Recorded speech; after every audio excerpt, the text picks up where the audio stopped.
America ఉద్యోగ విపణిలో ప్రమాద గంటికలు మోగుతున్నాయి. గత కొన్నేళ్లుగా ఎన్నడూ లేనంత అనిశ్చితి అనేది నెలకొంది.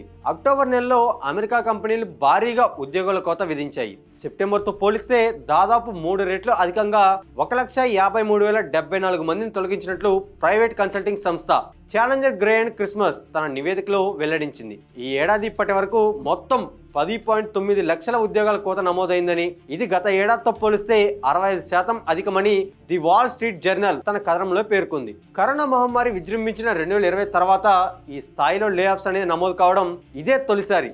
మరోవైపు అమెరికా చరిత్రలోనే సుదీర్ఘంగా కొనసాగుతున్న ప్రభుత్వ షట్డౌన్ కారణంగా అధికారిక ఉద్యోగ డేటా విడుదల నిలిచిపోవడంతో ఆర్థికవేత్తలు ప్రైవేట్ రంగ సంకేతాలపై ఆధారపడాల్సి వస్తుంది. అలానే ఏఐ, ద్రవ్యోల్బణం, షట్డౌన్, త్రిముఖ దాడి వల్ల విశ్లేషకుల ప్రకారం ఈ ఉద్యోగాల కోతకు ఒకేసారి అనేక కారణాలు తోడయ్యాయి. టారిఫ్ల వల్ల పెరుగుతున్న ఖర్చులు, వినియోగదారుల నుంచి తగ్గుతున్న డిమాండ్, అన్ని రంగాల్లో ఆర్టిఫిషియల్ ఇంటెలిజెన్స్, ఆటోమేషన్ వైపు వేగంగా మొగ్గు చూపడం వంటివి ప్రధాన కారణాలుగా ఉన్నాయి. తక్కువ మంది సిబ్బందితోనే కంపెనీలు కార్యకలాపాలు నిర్వహించగలుగుతున్నామని భావిస్తున్నాయి. ఇది కార్మిక మార్కెట్లో దీర్ఘకాలిక పునర్వ్యవస్థీకరణ భాగం అని EY Parthenon chief economist Gregory Daco వివరించారు. ముఖ్యంగా టెక్, వైట్ కాలర్ రంగాలపై ఈ ప్రభావం ఎక్కువగా కనిపిస్తుంది.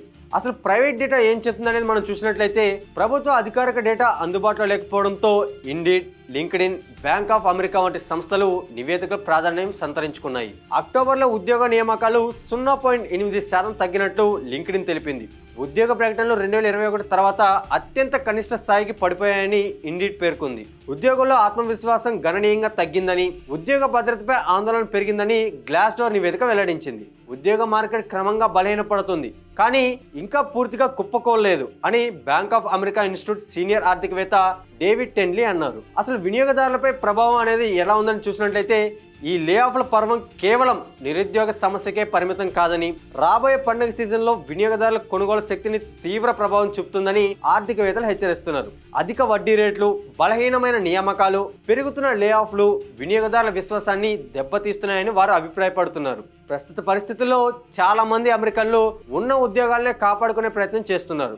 ఉద్యోగులు స్వచ్ఛందంగా ఉద్యోగాలు మారడం తగ్గిపోయిందని, ఇది మార్కెట్లో మార్పునకు బలమైన సంకేతమని విశ్లేషకులు చెప్తున్నారు. ప్రభుత్వ షట్డౌన్ ముగిసి ఆర్థిక వ్యవస్థపై నమ్మకం పెరిగితే తప్ప ఈ అనిశ్చితి తొలగిపోయేలా కనిపించడం లేదు.